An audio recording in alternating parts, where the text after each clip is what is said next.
My name is Grace Hollow. I'm in my mid-30s, and for most of my adult life, I've worked inside systems that run quietly.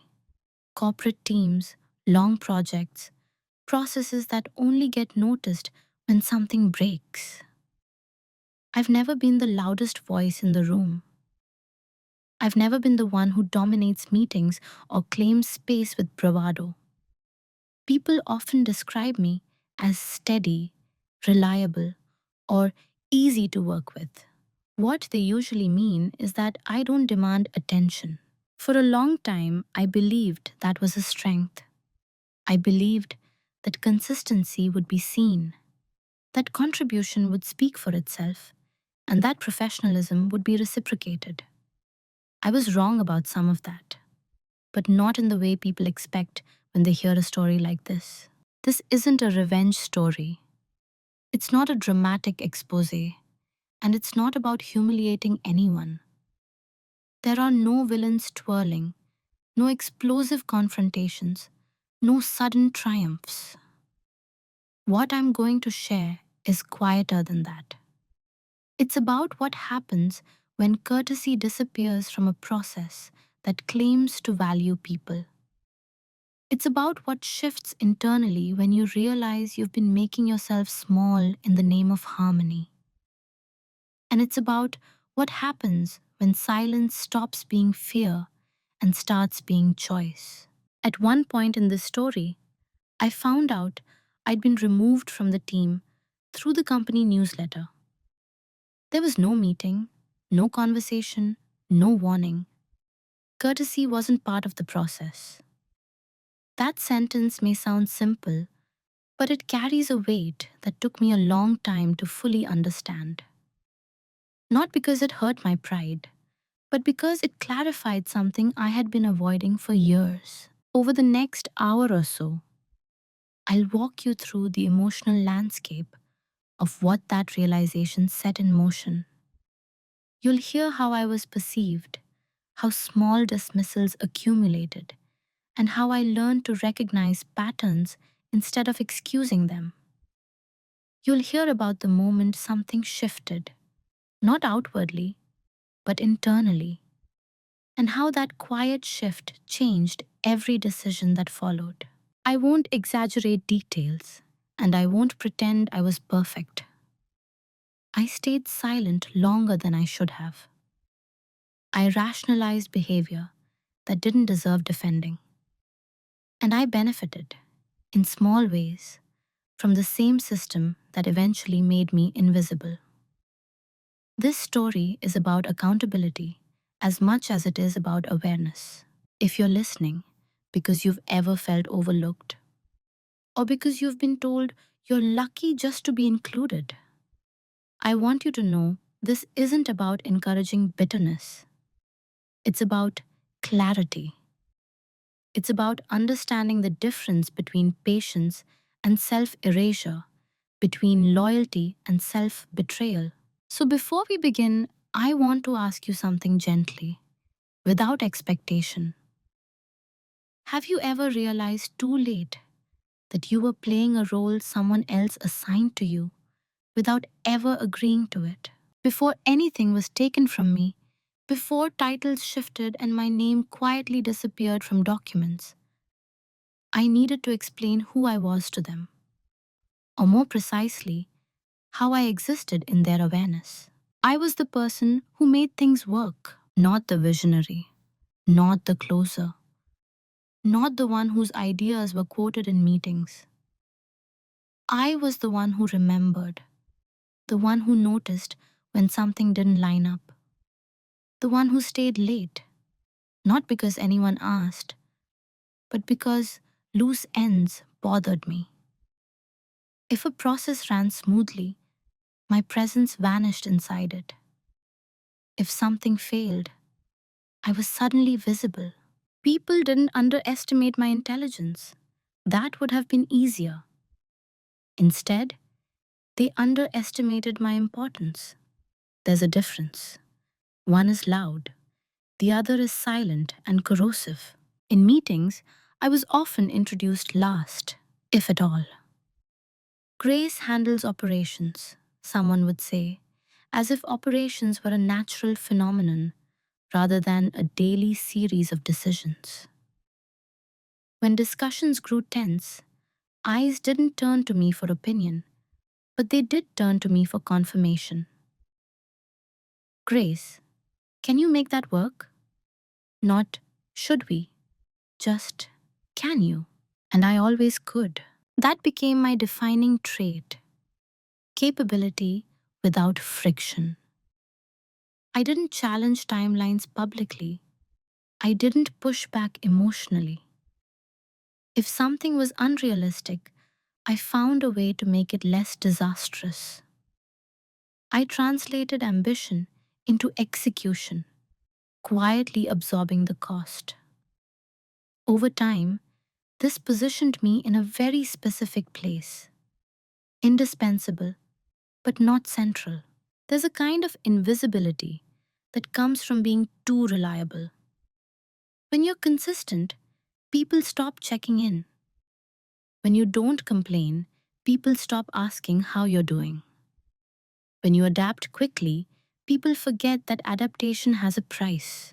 I wasn't excluded from the team. That's important.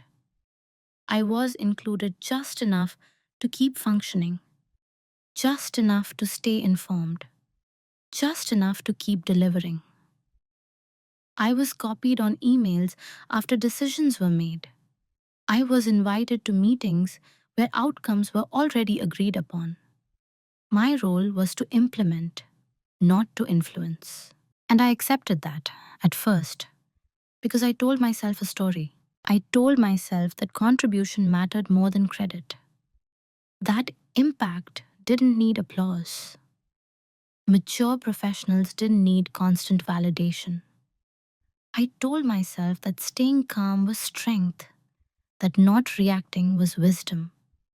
And some of that was true. But some of it was fear dressed up as professionalism. I didn't want to be difficult. I didn't want to be the person who slowed momentum. I didn't want to risk being seen as emotional or territorial. So I made myself smaller in ways that felt responsible at the time. I softened my language. I deferred credit. I let others speak over me without interrupting, trusting that substance would eventually surface. What I didn't realize was that perception calcifies faster than reality. Once people see you as support, they stop imagining you as leadership. Once they see you as steady, they stop checking if you're stretched thin. Once you're useful without being visible, you become easy to rearrange. I didn't feel mistreated, not overtly. There were no insults, no public humiliations, just a gradual narrowing of space. A quiet assumption that I would adjust, accommodate, and absorb. And because I always had, no one questioned whether I should. Looking back, I can see the pattern clearly. At the time, it felt like professionalism.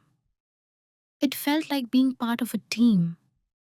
It felt like trust. But trust, when it only flows in one direction, it starts to look a lot like entitlement. I was the person they relied on without consulting, the person whose absence would cause chaos, but whose presence was rarely acknowledged. I existed in the margins of their awareness, not because I lacked value, but because I didn't demand visibility. And that's the role I was playing when the first small cut came. I didn't know it then. But everything that followed made sense once I understood who I had allowed myself to be to them. The first moment of disrespect didn't arrive with drama.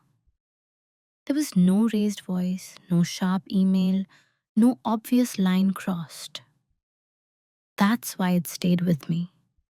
Because part of me sensed it mattered, and another part worked very hard to convince me it didn't. It happened during a routine planning cycle, one of those quarterly transitions where responsibilities subtly shift under the language of optimization. I had spent weeks preparing documentation, timelines, dependencies, risk assessments. Not because I was asked to, but because I knew the handoff would fail without it. I sent everything ahead of time, clearly labeled, clearly explained. The meeting itself was short, efficient, polite. Halfway through, someone referenced a process I had designed. They described it as if it had emerged organically. "We've been doing it this way," they said, gesturing vaguely. No name, no acknowledgement. I waited for a correction. From them, from anyone. It didn't come. Instead, the conversation moved on. That was the cut. Small, clean, almost elegant. I remember the physical sensation more than the thought. A brief tightening in my chest, a pause in my breathing, the instinct to speak, and the immediate decision not to. I told myself it wasn't worth interrupting the flow. That credit wasn't important, that this was collaborative work. Everyone else ignored it, or maybe they genuinely didn't notice.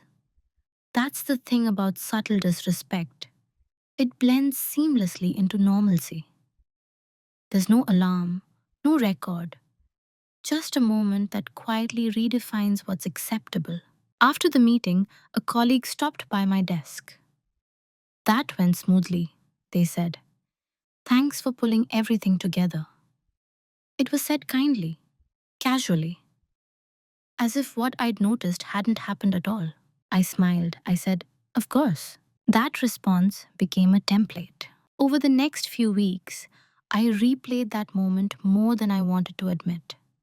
Not obsessively, just enough to keep it alive. I wondered if I was being too sensitive, if I were projecting meaning onto something neutral, if expecting acknowledgement was a sign of ego I didn't want to cultivate. So I did what I'd always done. I rationalized. I told myself that leadership had a lot on its plates, that they weren't intentionally erasing contributions, that the work mattered more than who did it. I reminded myself that I had stability, respect, and a seat at the table, even if it wasn't the head of it. But something shifted in how I listened after that. I started noticing patterns instead of incidents. How ideas I raised in one-on-one conversations resurfaced in group settings without attribution. How decisions affecting my workload were made without my input. How we slowly started meaning them, while I remained functionally responsible but strategically peripheral. Still, I said nothing. Silence has a way of training people. When you don't object, others assume consent. When you don't claim space, it gets repurposed. And when you consistently absorb minor slights without reaction, the system learns that it can proceed without adjusting for you. I wasn't angry. That's important. I wasn't hurt in a dramatic sense. I was unsettled, as if a hairline fracture had formed beneath something I'd assumed was solid. The most unsettling part wasn't what they did. It was how quickly I adapted to it. I began double-checking myself before speaking, softening language even further, adding qualifiers to ideas that didn't need them. I became more efficient, not less, more careful, more anticipatory, as if excellence could compensate for invisibility. No one asked me to do this. No one instructed me to shrink. But the environment rewarded it. The smoother things ran, the less visible I became. The less visible I became, the easier it was to overlook me. That first small cut didn't bleed. It didn't scar immediately. But it marked the beginning of a pattern where my presence was optional, my labor was assumed, and my voice was increasingly decorative. I didn't confront it. I didn't name it. I filed it away as something to be professional about. What I didn't understand then was that professionalism, when unbalanced, can become a form of self erasure. And once that becomes normal, it's very hard to notice when the next cut is deeper. Disrespect rarely announces itself. It arrives in increments so small that each one feels survivable on its own. By the time you realize there's a pattern, you've already adapted to it. After that first small cut, nothing changed on the surface. My title stayed the same. My workload increased in ways that were framed as opportunities. My calendar was filled with meetings where my presence was necessary, but my input was optional. And because nothing was explicitly wrong, I continued behaving as if everything was fine. That's how normalization begins. I started receiving requests after decisions had already been made. We've already committed to this, someone would say, sliding a new responsibility into my queue. There was no discussion of feasibility, no invitation to challenge assumptions, just an expectation that I would figure it out, as I always had. When I did speak up, it was often met with a kind of polite dismissal. Not disagreement, just redirection. Let's circle back, or we'll take that offline, or my personal favorite. That's a good point, but for now, the sentence always ended before anything actually changed. I told myself this was normal, that this was how organizations worked, that influence came with time, that pushing too hard would mark me as inflexible. So I adjusted again. I refined my tone. I learned when to speak and when silence would be more efficient. I stopped volunteering ideas in group settings and instead shared them privately with people who had louder voices. Watching those ideas resurface later, reframed and represented, became something I trained myself not to react to. This wasn't martyrdom, it was a strategy, or at least that's what I called it at the time. But strategy implies intention.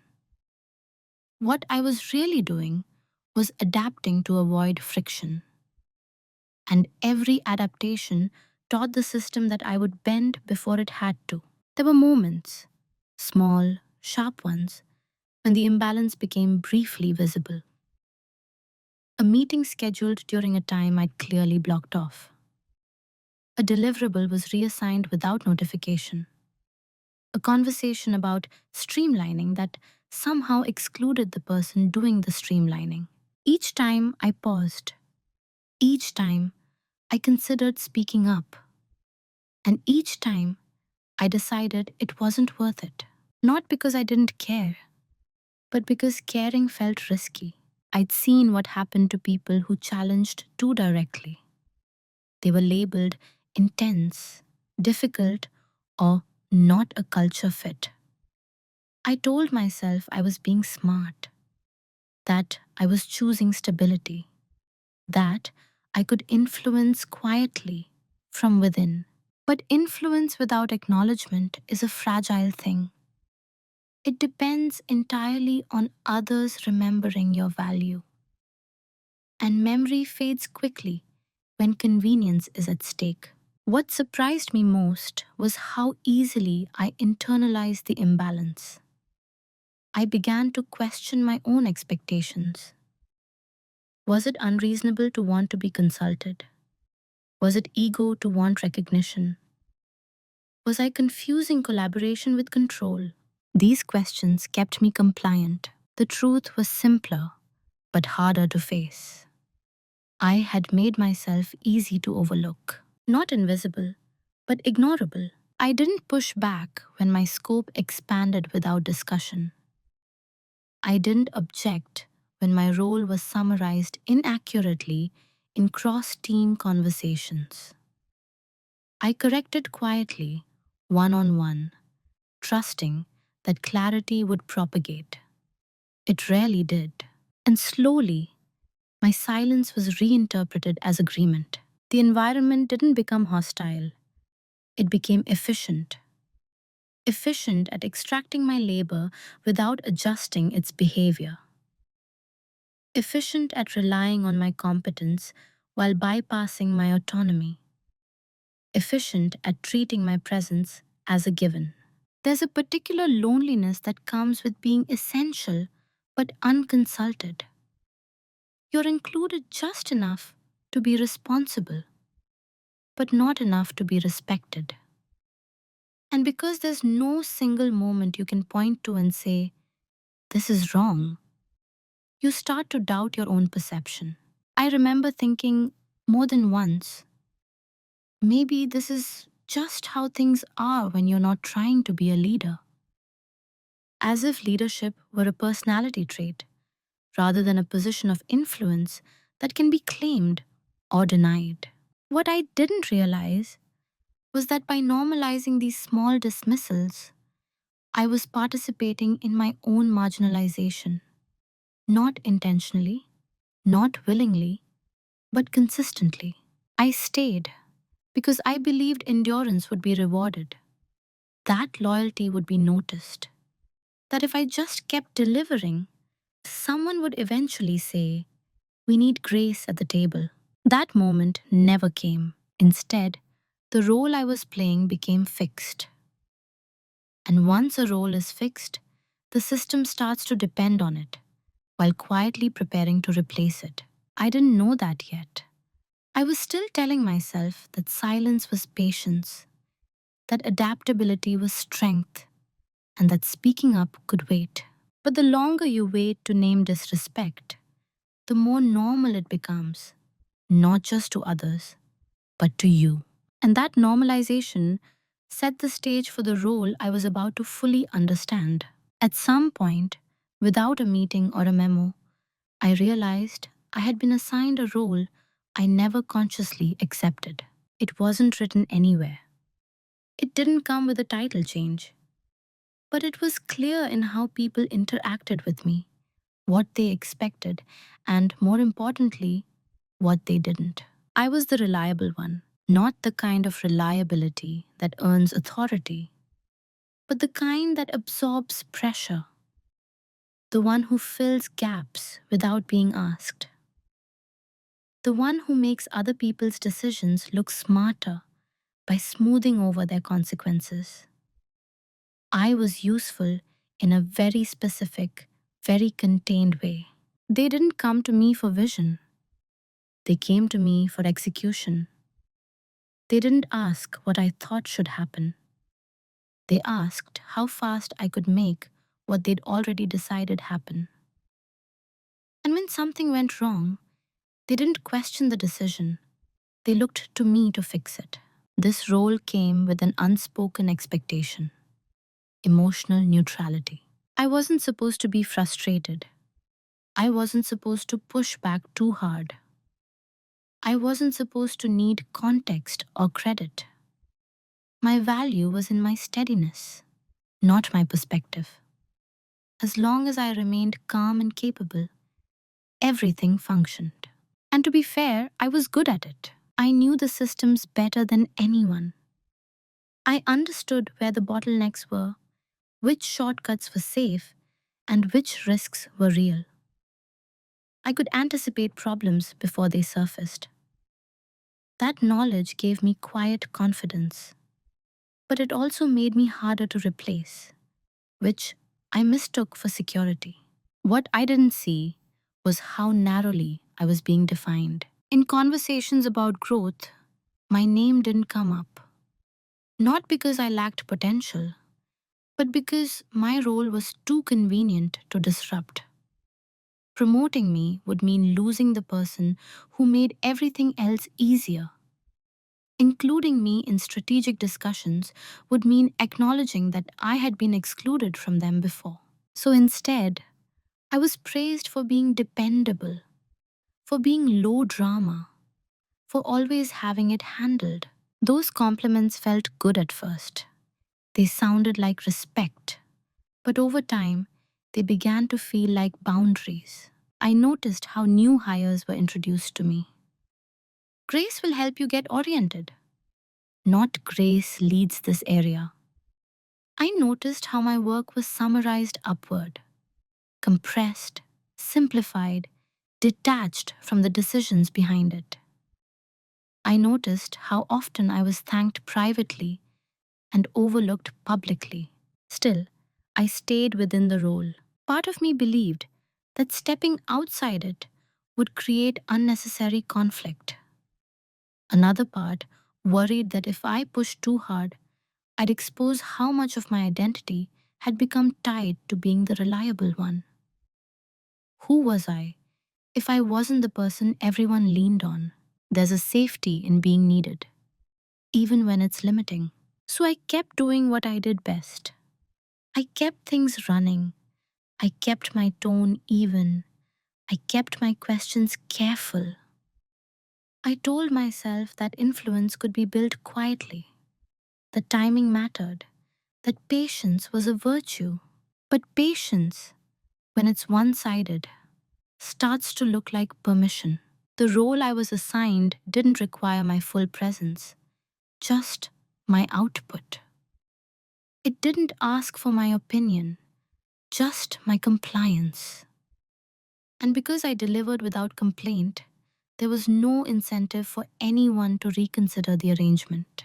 I wasn't being mistreated in obvious ways. That's what made it so difficult to name. I was being managed by assumption, assumed to adapt, assumed to agree, assumed to stay. And for a long time, I did. What I didn't understand yet was that roles like this don't stay static. They either expand into influence or they shrink into replaceability. And once a system decides which direction you're headed, it rarely announces the decision. I was still doing excellent work. I was still trusted within limits. But the boundaries of my role were becoming more rigid, more invisible, more taken for granted. And then, quietly, without confrontation or warning, something inside me shifted. The day something shifted didn't look important from the outside. There was no argument, no performance review gone wrong, no dramatic email that changed everything. In fact, if you'd asked anyone else what happened that day, they probably wouldn't remember it at all.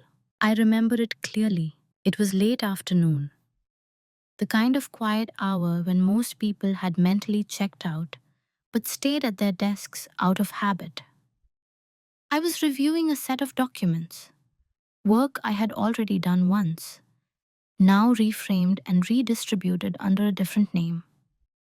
This wasn't new. I'd seen it before. But this time, something in me didn't rush to explain it away. I just stopped, not working, thinking. I noticed how tired I felt, but not in the way that comes from being busy. It was a deeper fatigue, the kind that comes from constantly adjusting yourself to fit expectations you didn't set. I realized that I had become fluent in translating other people's urgency into my responsibility. And that fluency had come at a cost. For the first time, I didn't feel angry. I felt clear. I saw the pattern without immediately defending it. I saw how often I had been the last to know and the first to fix. How my silence had been interpreted as consent. How my reliability had become a substitute for respect. And I realized something else, something quieter, but more unsettling. No one was going to interrupt this pattern for me, not because they were cruel, but because the system was working for them. My discomfort wasn't visible enough to register as a problem. My professionalism had made sure of that. That realization didn't hurt. It steadied me. I didn't confront anyone. I didn't draft a message or rehearse a speech. I didn't even change my expression. I finished my work, closed my laptop, and went home. But internally, a line had been crossed. For the first time, I stopped asking myself how to be easier to work with. I stopped wondering how to phrase things so they would land gently. Instead, I asked a different question. What am I protecting by staying quiet? And who benefits from it? The answer was uncomfortable. I was protecting an image, the image of being agreeable, competent, and indispensable. And that image benefited everyone except me. That night, I opened my leather bound journal, the one I'd been using for years to track tasks and ideas. And I wrote something I hadn't allowed myself to write before. Not accusations, not grievances, just observations, patterns, moments that had felt off but had been smoothed over. Seeing them together changed their weight. What had felt like isolated incidents now looked like a structure, a system that leaned on me without including me, a role that depended on my silence to function. I didn't feel betrayed. I felt misaligned, as if I had been walking in a direction that no longer matched who I was becoming. The shift wasn't about anger, it was about ownership. I realized that silence didn't have to mean endurance, it could mean choice. And choice, once recognized, can't be unrecognized. The next morning, nothing was different.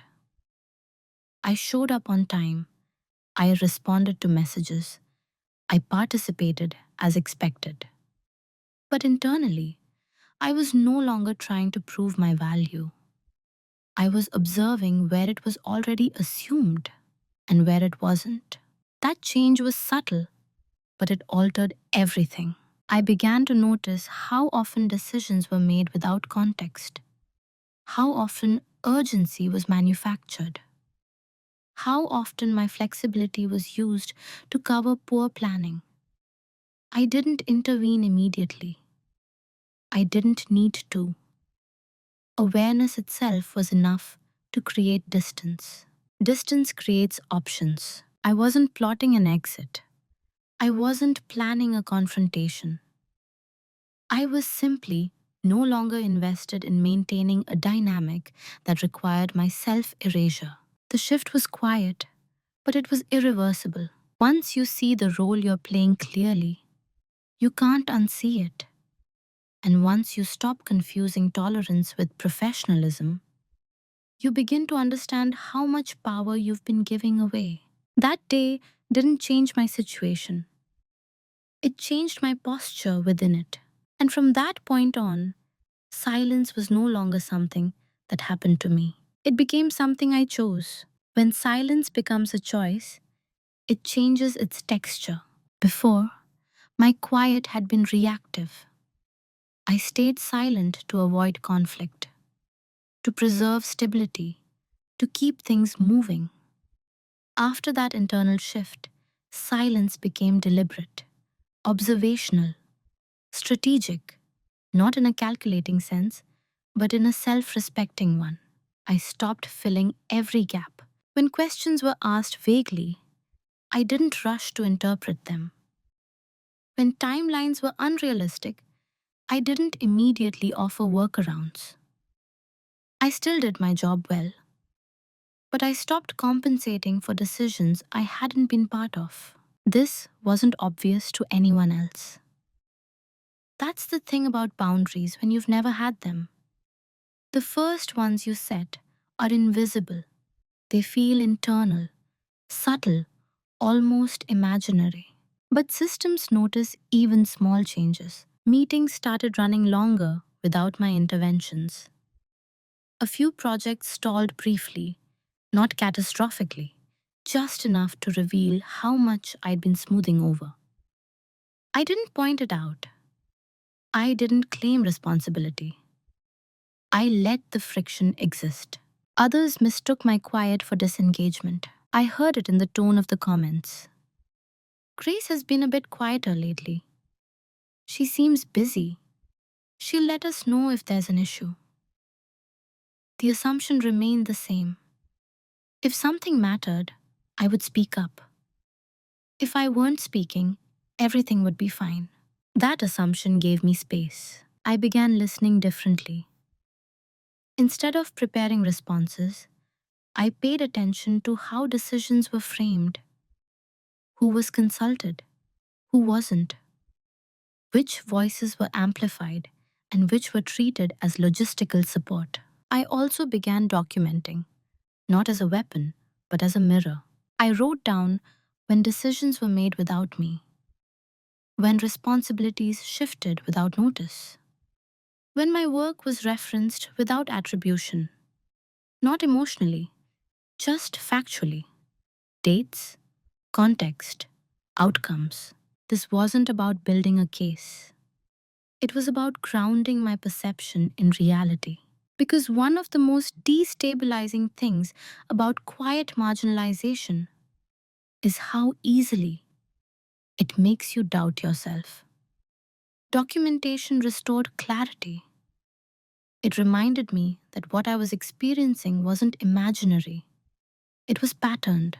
At the same time, I became more selective with my energy.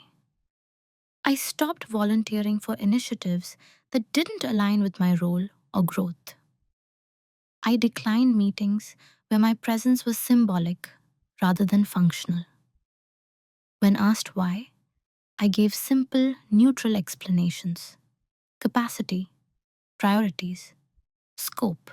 No one challenged me. That surprised me. It turns out that when you've been overfunctioning for a long time, people don't know where the baseline actually is. They assume any reduction is temporary. They assume you'll return to form. I let them assume. What they didn't realize was that I was learning. Not in a formal sense, no courses, no certifications yet, but in awareness. I was learning how the organization really worked, where power sat, how narratives were shaped, how decisions were justified after the fact. I noticed how often urgency was used to bypass consultation, how alignment was invoked only after direction had already been set, how certain people were always in the room when it mattered, and others, like me, were looped in afterward to execute. This knowledge didn't make me angry, it made me precise. Silence, chosen consciously, gave me time. Time to observe without reacting. Time to understand the rules I'd been playing by without ever reading. And perhaps most importantly, time to detach my sense of worth from immediate approval. When you stop seeking validation from a system that benefits from your compliance, you regain a surprising amount of internal freedom. I no longer needed to be seen as easy. I needed to be aligned with myself. From the outside, I looked the same. Same demeanor, same professionalism, same output, within reason. But internally, I had shifted from participant to observer. Others interpreted my calm as weakness, or complacency, or fatigue. They were wrong. I wasn't retreating. I was repositioning.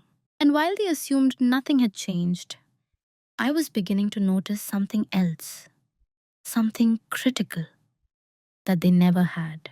There were things happening around me that no one was paying attention to: gaps, dependencies, knowledge silos, risks that were invisible because I'd always absorbed them. And once I stopped absorbing them automatically, they became visible. That's when preparation began. Preparation rarely looks like preparation when it's done quietly. From the outside, nothing about my behavior suggested change. I wasn't scheduling secret meetings, I wasn't networking aggressively or updating my resume in obvious ways. I wasn't signaling dissatisfaction. If anything, I appeared calmer, more contained, less reactive. That calm gave me cover. What they never noticed was how much of the system lived in my head. Over the years, I had accumulated knowledge that didn't belong to any one document or dashboard. I knew why certain processes existed, not just how they worked. I knew which shortcuts were safe because I tested them under pressure. I knew which dependencies were fragile, which vendors were unreliable, and which timelines were aspirational rather than realistic. This knowledge hadn't been formalized because it didn't need to be. As long as I was there, I began mapping it, not in a dramatic way, just quietly organizing what I already knew. I reviewed old project notes, cross referenced decisions with outcomes, not to assign blame, but to understand causality, where things broke when I stepped back, where assumptions had replaced verification. I also noticed something else: how often I had been acting as a buffer. When leadership made aggressive commitments, I softened them before they reached the team. When teams raised concerns, I translated them into palatable summaries.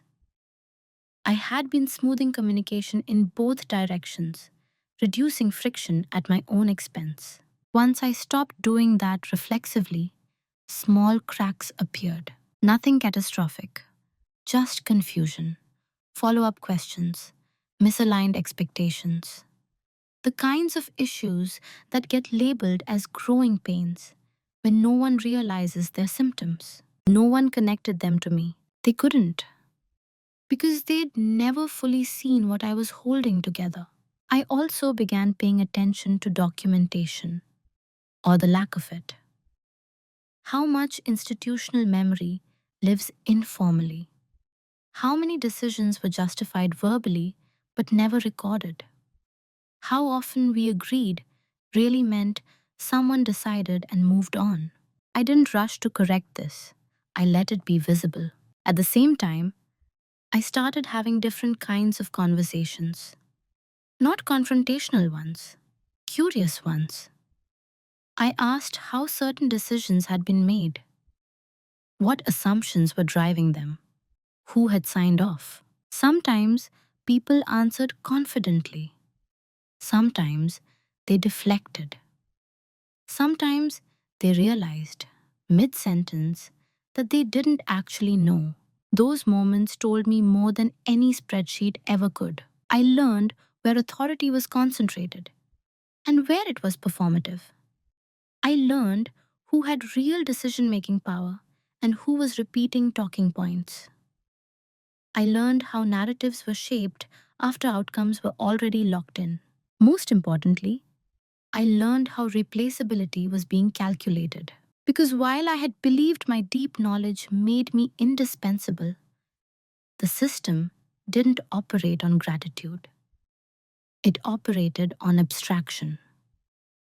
As long as my work could be summarized, reframed, or redistributed on paper, my presence was optional. That realization didn't scare me, it sharpened me. I began preparing not to defend my position, but to reclaim my agency. I updated my own records, clarified ownership where it existed, not aggressively, just accurately. I stopped taking on work without a clear scope. I asked for decisions in writing, not as a challenge, but as a preference. Some people adjusted, some didn't.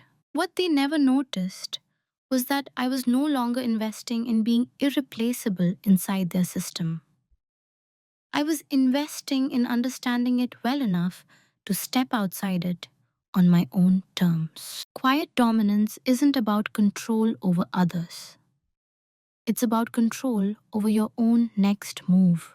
And my next move was forming slowly, deliberately, without urgency. I also paid attention to how my absence might be interpreted. Not emotionally, but operationally. What would happen if I weren't in the room? Who would notice? How long would it take for gaps to surface? I didn't test this recklessly. I observed natural variations, vacations, conflicting priorities, moments when I was less available than usual.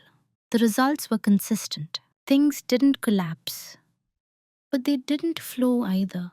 And that distinction mattered because it meant my value wasn't visible in outcomes, it was visible in smoothness. And smoothness, when taken for granted, is often mistaken for ease. They assumed ease was inherent. It wasn't. By the time I finished this phase of preparation, I wasn't angry. I wasn't resentful. I was informed, grounded, clear. I knew what I contributed. I knew how it was perceived. And I knew what would happen if I stopped compensating. What they never noticed was that while they were busy optimizing around me, I was quietly positioning myself beyond them. And soon, that awareness would crystallize into something undeniable. The reveal wasn't dramatic. There was no email that changed everything, no whispered confirmation, no sudden discovery that flipped the table. What happened instead was quieter and far more decisive.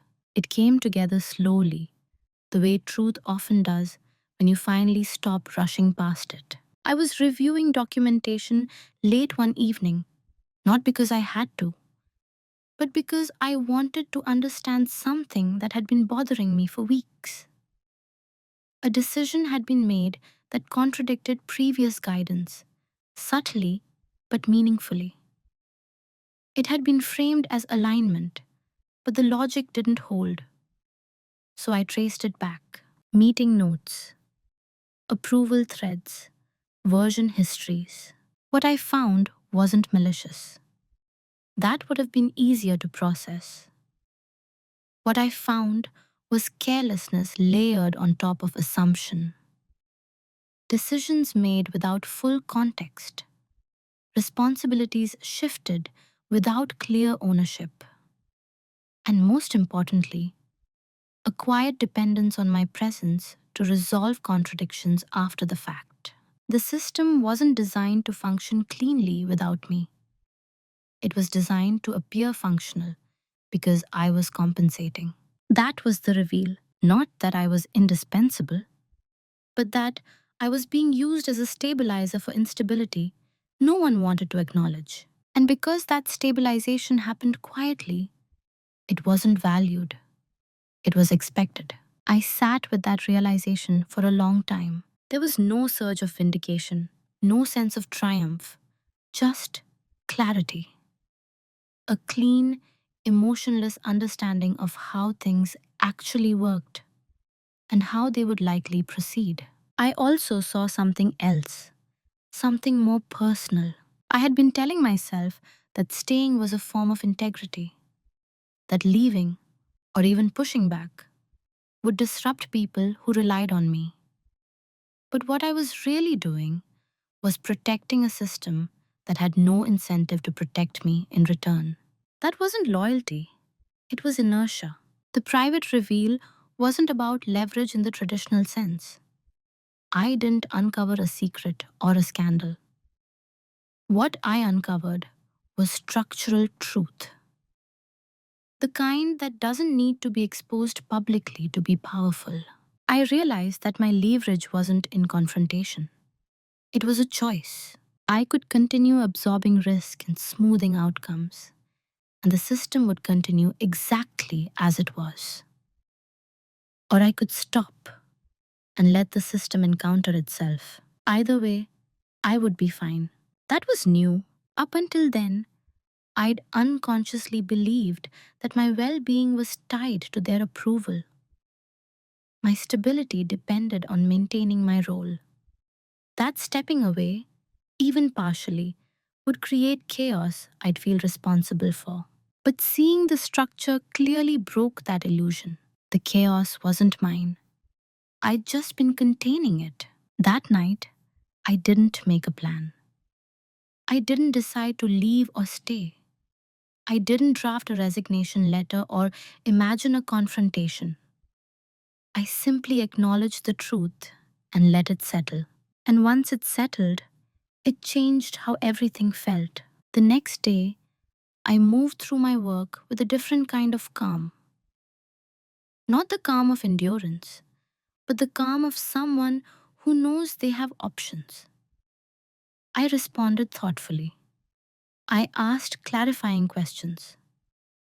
I didn't rush to resolve ambiguity unless it was explicitly mine to resolve. No one noticed the shift. They couldn't. From their perspective, things were still working. And as long as things work, systems don't interrogate why. But internally, something had crystallized. I no longer felt obligated to preserve a dynamic that depended on my self erasure.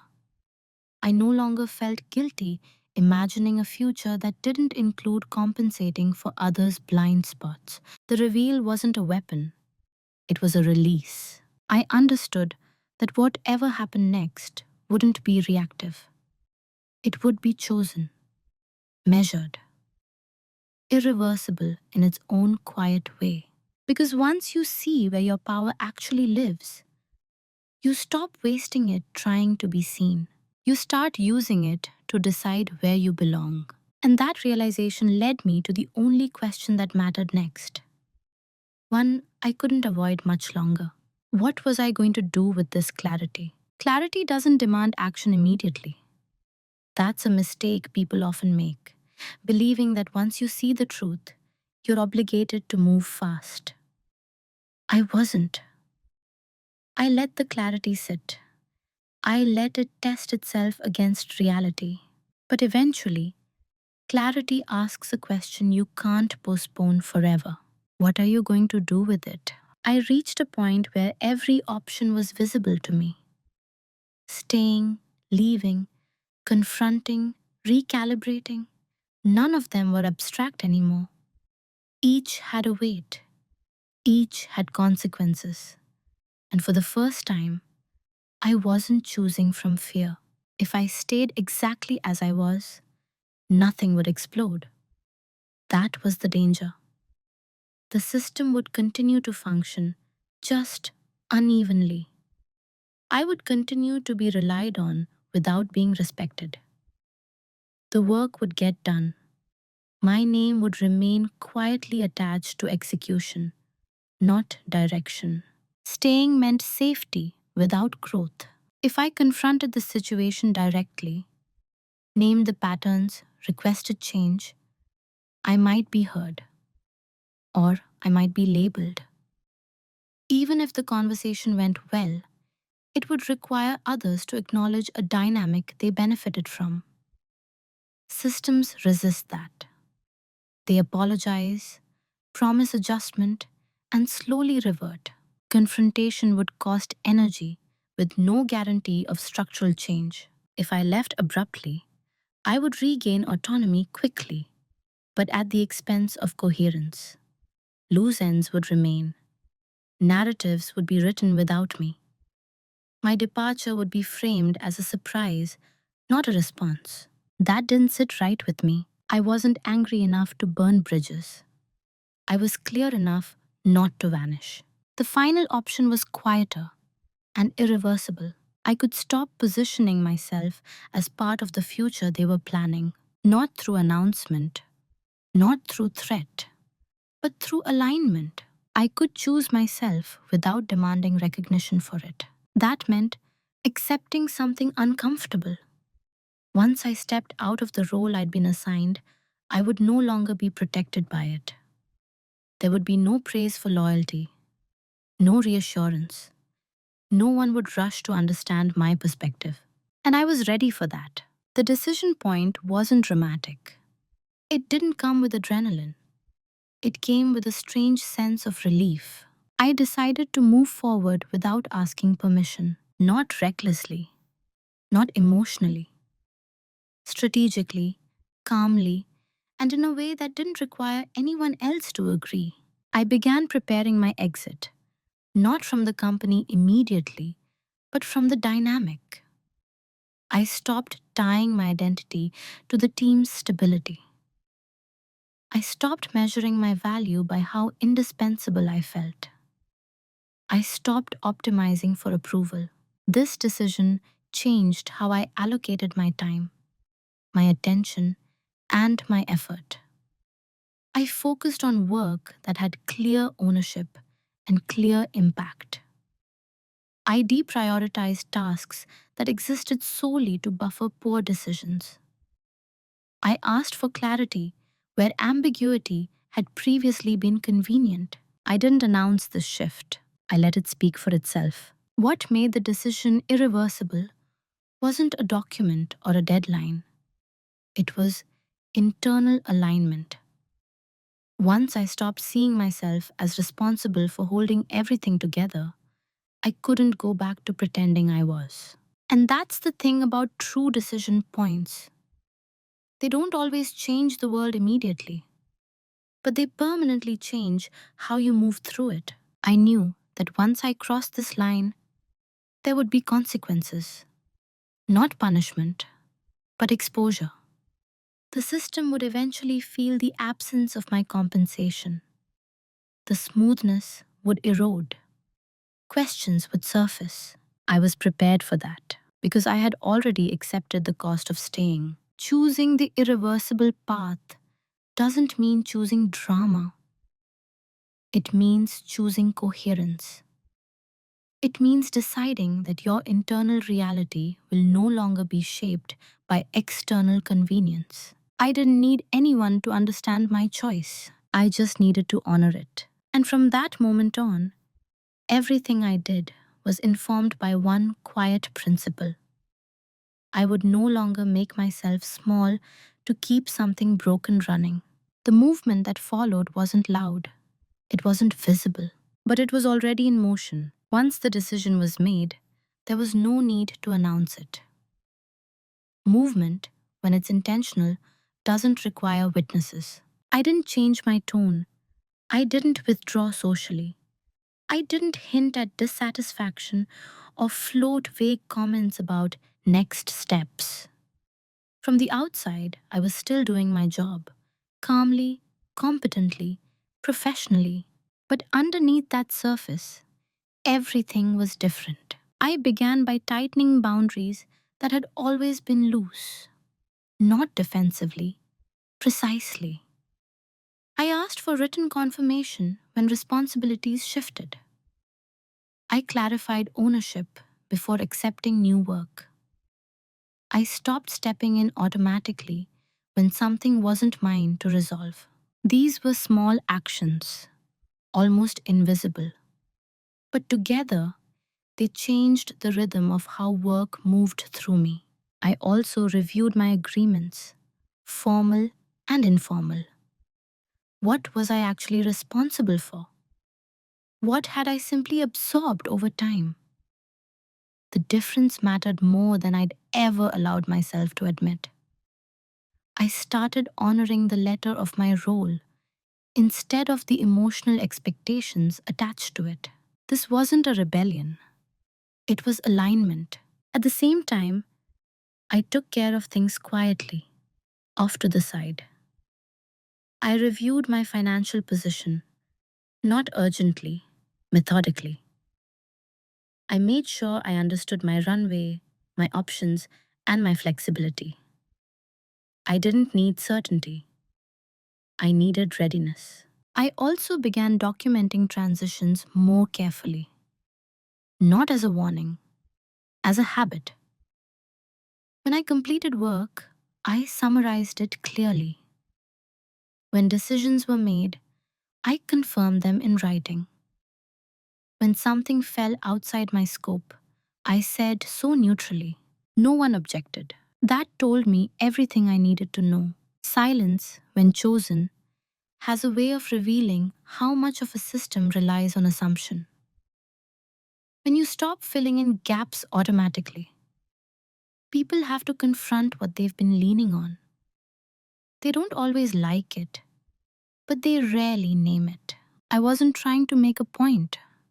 I was making myself legible. What I didn't realize at the time was how destabilizing that would eventually become. Not because I was doing anything wrong, but because clarity removes plausible deniability. As I moved more cleanly, others began to feel the weight of their own decisions more directly. Follow ups increased, timelines slipped, questions surfaced that I'd previously resolved quietly before they ever reached daylight. Still, no one connected this to me. They assumed the environment had changed, or that complexity had increased, or that people were just tired. The idea that the system had been cushioned by one person wasn't visible enough to register. And I didn't correct that assumption. Moving in silence meant letting outcomes speak without narration. There was a strange peace in this phase. I wasn't bracing myself anymore. I wasn't scanning for approval or preparing explanations. I was simply doing what was mine to do, and nothing more. That restraint conserved energy I hadn't realized I'd been spending. I also noticed how differently people interacted with me when I stopped overfunctioning. Some became more formal, some are more cautious, a few became more distant. But none of them asked what had changed. They didn't need to. On some level, systems sense when someone has stopped being available in the same way. They respond not with curiosity, but with adjustment. What I didn't know yet was that while I was moving quietly, decisions were being made elsewhere about me. Decisions framed as efficiency, as restructuring, as alignment with future priorities. I wasn't in the room for those conversations. And that was fine, because by the time they began shaping a future that no longer included me, I had already begun shaping one that didn't depend on them. Moving in silence isn't about secrecy. It's about sovereignty. It's about acting from clarity instead of reaction. I wasn't hiding my intentions. I simply wasn't offering them up for discussion. And soon, the consequences of that quiet movement would begin to surface. First subtly, then unmistakably. The consequences didn't arrive with an announcement. They never do. At first, they showed up as confused. A meeting that ran longer than planned. A deliverable that came back with questions instead of approval. A timeline that slipped by a few days because dependencies hadn't been clarified early enough. None of this was dramatic. None of it triggered alarms. But it was different. People began to feel friction where there hadn't been any before. I noticed it in the way messages were written. Slightly more careful, slightly more detailed. In the way questions were framed, less assumptive, more tentative. In the pauses during meetings, when someone expected an answer that didn't immediately come. Those pauses used to be filled by me. I didn't step in to rescue them, not out of spite, out of alignment. When someone finally asked, "Do we know who owns this?" I answered honestly. If it wasn't me, I said so. If the decision hadn't been made, I didn't infer one. I didn't smooth. I didn't translate. I let the question sit where it belonged. At first, people assumed this was temporary. They treated the friction like a glitch, something that would resolve once things settled down. They adjusted schedules, added check ins, and increased oversight. But the more they tried to manage around the friction, the clearer it became that something fundamental had shifted. What they were feeling wasn't a slowdown, it was exposure. The system had been relying on invisible labor to stay efficient. And once that labor stopped compensating, the inefficiencies surfaced, not as failures, but as unanswered questions, duplicated effort, and misaligned expectations. Still, no one named the source. Instead, there was a growing sense of unease, a subtle awareness that things didn't move the way they used to, and no one was quite sure why. I was still there, still present, still professional. That made it harder to attribute the change to me. From their perspective, I hadn't left. I hadn't complained. I hadn't withdrawn. I had simply stopped absorbing. People began looping me into conversations again, not out of recognition, but out of necessity. Just to get your take, they'd say, to sanity check, or to make sure we're aligned. I listened. I answered when it made sense. But I no longer took ownership by default. And that's when something interesting happened.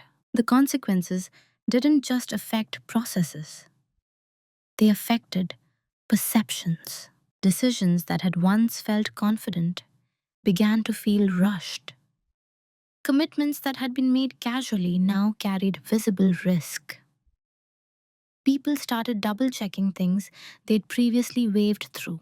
There was no blame, just discomfort.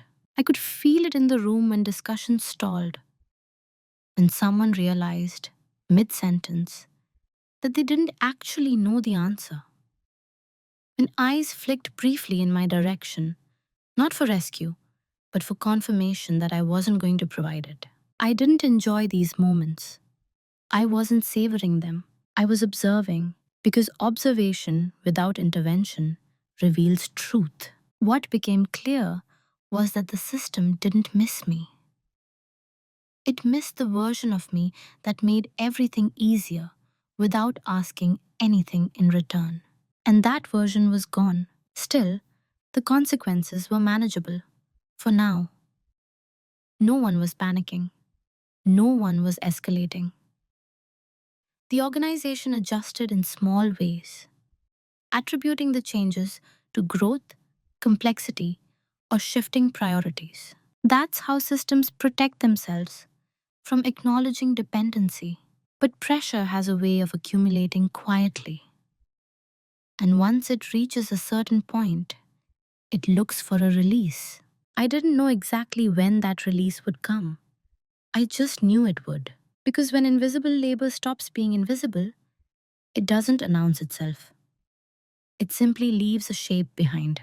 And eventually, someone asks why that shape is there. The moment they realized something was wrong came much later than the moment it became unfixable. That's the quiet irony of systems built on assumption. They don't notice strain until it hardens into consequence. At first, the questions were procedural. Then they became directional. Meetings multiplied. Language shifted. I began hearing phrases like, "We need to tighten this up," and "We should have caught this earlier." There was no accusation, just a growing sense of urgency that hadn't existed before. What changed wasn't the workload, it was the margin for error. Without my constant buffering, decisions began colliding with reality more directly. Commitments met constraints, optimism met logistics. And suddenly, the smooth narrative of efficiency required more explanation than anyone expected. That's when the reaching out began. Not formally, casually. A message here, a quick call there. Can you remind me why we did it this way? Do you remember how this usually gets handled? What's your take on how we should proceed? I answered honestly, but narrowly. I shared what I knew without taking ownership. I explained the context without solving outcomes. I gave information, not absolution. Some people sensed the difference immediately, others didn't. They kept asking questions that assumed I would eventually step back into the role I'd always played, the one who connected dots, resolved tension, and made it all work. I didn't. Not because I couldn't, because I wouldn't. And that's when the panic crept in. not loudly, but unmistakably. Deadlines slipped far enough to be noticed. Decisions had to be revisited. Stakeholders began asking why things that used to be simple now required so much discussion. The answers were vague. The explanations are incomplete. No one said my name. They didn't have to. What they were feeling was the absence of a pattern they'd relied on without ever naming. And once that pattern broke, it couldn't be restored quickly because it had never been formalized in the first place. Someone suggested documenting processes more thoroughly. Someone else proposed reassigning ownership. There were talks of restructuring, not out of malice, but out of confusion. These fixes came too late because they weren't addressing the real issue. They were reacting to symptoms, not the cause. I watched this unfold with a strange mix of detachment and empathy. I understood why they were scrambling. I had been the one preventing this scramble for years. But I also knew that stepping back in would only reset the cycle. They didn't need another patch. They needed reckoning. Eventually, someone asked the question that had been circling for weeks. Do we know exactly what Grace is responsible for? The fact that this was even a question told me everything. After years of contribution, my role had been felt more than it had been defined. And now, in trying to define it retroactively, they were discovering how much had been built around my silence. There were attempts to re engage me more fully, invitations framed as inclusion, conversations framed as appreciation. But the language was still vague.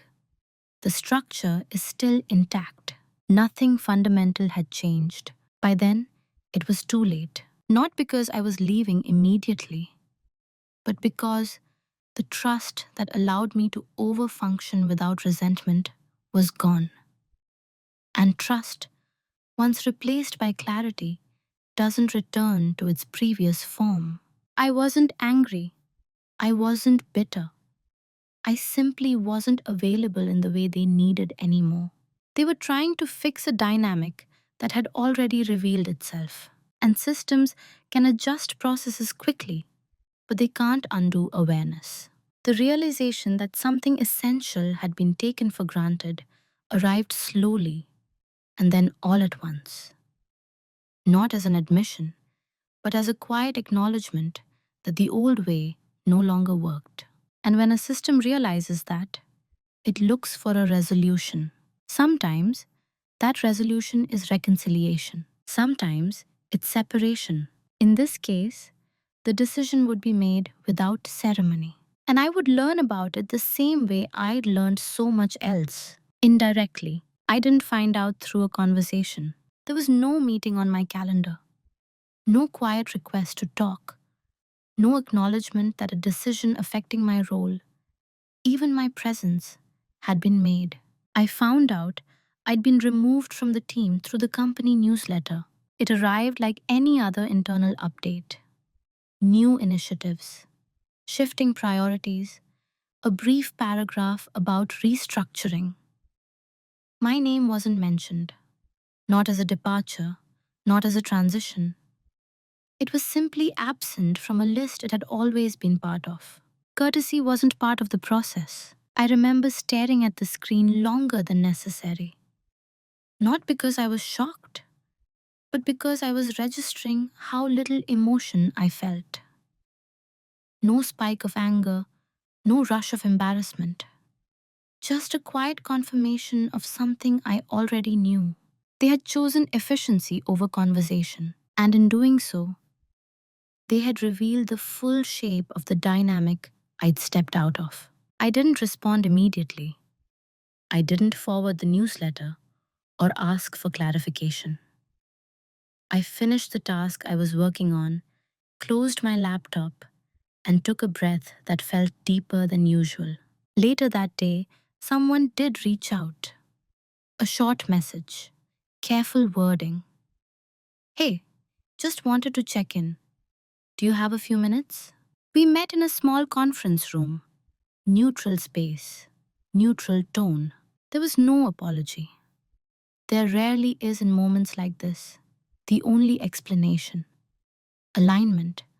Forward looking language.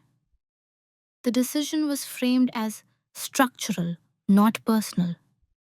Necessary. Clean. I listened. Not because I needed to understand, but because I wanted to hear how it would be justified. What struck me wasn't what was said, it was what wasn't. No mention of how the decision had been communicated, no acknowledgement that I hadn't been informed directly, no recognition of the years I'd spent stabilizing the very systems now being streamlined. So when it was my turn to speak, I didn't raise my voice. I didn't challenge the logic. I didn't ask for reconsideration. I said one thing: I understand the decision. I just want to note that finding out through the newsletter wasn't ideal. The room went quiet, not tense, just surprised. There was a brief attempt to explain. Timing, oversight, no harm intended. I nodded, not in agreement, in closure. I didn't need an apology to move on. I needed clarity, and I already had it. That conversation didn't change the outcome. It wasn't meant to. It changed the tone. For the first time, I wasn't the one smoothing discomfort. I let it exist. I didn't absorb it. I didn't make it easier for them to feel good about how things had been handled. That was the confrontation. Calm, minimal, complete. We discussed logistics, transition timelines, what I would and wouldn't be responsible for moving forward. I was clear. Boundaries were respected, not because they'd suddenly learned, but because there was no ambiguity left to exploit. When the meeting ended, I didn't feel diminished. I felt finished, not discarded, released. Because the truth was, I'd already left the role long before it was officially reassigned. The newsletter hadn't removed me. It had simply confirmed that the system no longer knew what to do with someone who wouldn't disappear quietly inside it. There was no final speech. No emotional resolution was offered by them. I didn't need one. The confrontation didn't happen in raised voices or accusations. It happened in a restraint, in naming a single omission, in refusing to carry the discomfort that belonged elsewhere. And that was enough. When people ask me now how I feel about what happened, I pause. Not because the question is difficult, but because the answer is quieter than they expect. I don't feel wronged. I don't feel victorious. I don't even feel particularly changed in the way people usually mean when they talk about transformation. I feel clarified. Losing a role you've already outgrown doesn't feel like a loss. It feels like alignment catching up with reality. In the months after that newsletter, my life didn't explode into freedom or collapse into uncertainty. It reorganized, gradually, intentionally. I took time, not to recover, but to recalibrate, to notice how much of my identity had been shaped around being useful to a system that didn't know how to see me.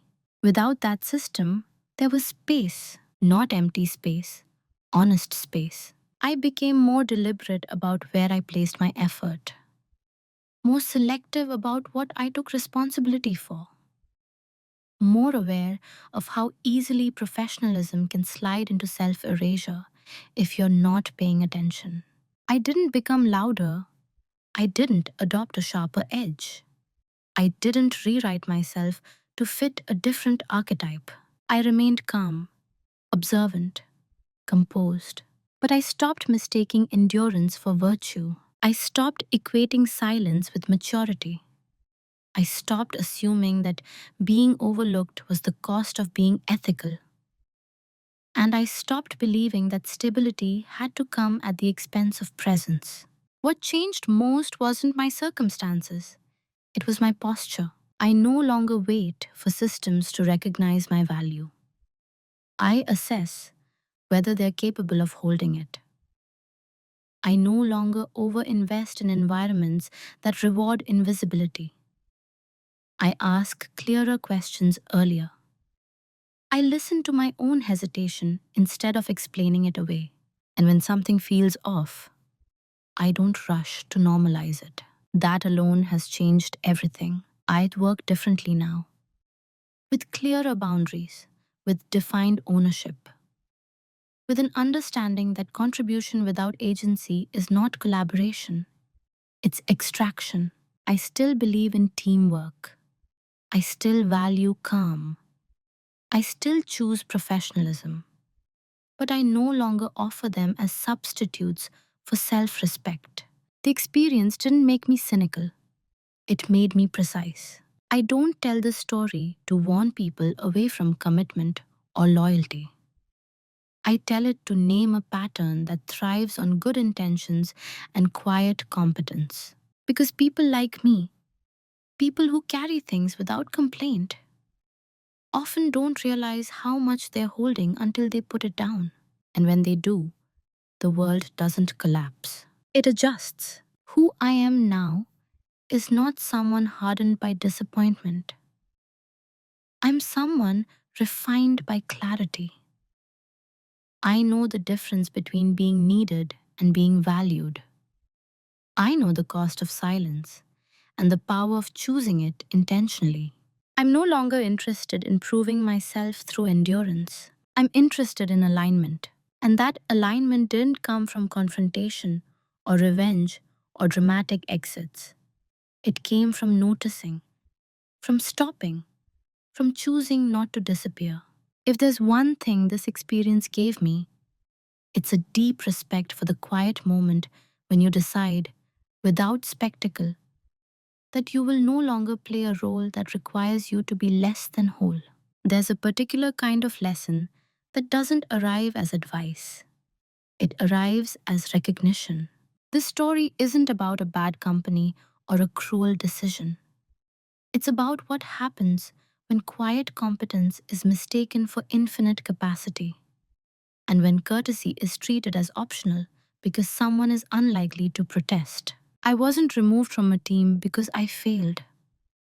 I was removed because the role I'd been filling no longer fit the narrative they needed to move forward. And that role existed largely because I had agreed, silently, to play it. That's the part that matters. Systems don't usually exploit people intentionally. They do it gradually, through convenience, through assumptions, through the unspoken belief that the person who doesn't complain must be fine. And if you're someone who prides yourself on professionalism, on composure, on being easy to work with, it's very easy to become invisible inside that logic. The moral here isn't that you should speak louder or demand more. It's that you should listen earlier to your own discomfort, to the small moments that don't sit right, to the quiet signals that something is being taken for granted. Courtesy isn't about politeness, it's about acknowledgement. It's about recognizing that people aren't interchangeable parts in a process, even when they're capable of making everything run smoothly. When courtesy disappears, clarity eventually follows. Not always in your favor, not always gently, but inevitably. What I learned is that silence isn't a flaw, but it becomes one when it's used against you. Chosen silence is power. Inherited silence is erosion. Knowing the difference can save you years of self doubt. I don't regret staying as long as I did. It taught me how systems really work and how easily they forget the people who hold them together. But I also don't regret stepping away, even in the quiet way that I did. Because leaving a dynamic that requires you to shrink isn't failure, it's integrity. If you're listening to this and something feels familiar, if you've ever found yourself doing more, saying less, and wondering why it never quite balances out, I hope this story gives you permission to pause, not to react, not to confront, just to notice. Notice where your effort goes unacknowledged. Notice where your silence is assumed. Notice where courtesy has quietly been removed from the process. And then decide, on your own terms, what you're willing to continue carrying. I'll end with one question, and I genuinely like to hear your thoughts in the comments. Have you ever realized, a little too late, that your silence was being used as consent? And what did you choose to do when you finally saw it? Video hữu ích, hãy ấn like và đăng ký kênh để ủng hộ mình nhé. Chúng ta sẽ gặp nhau ở những video tiếp theo. Bye bye.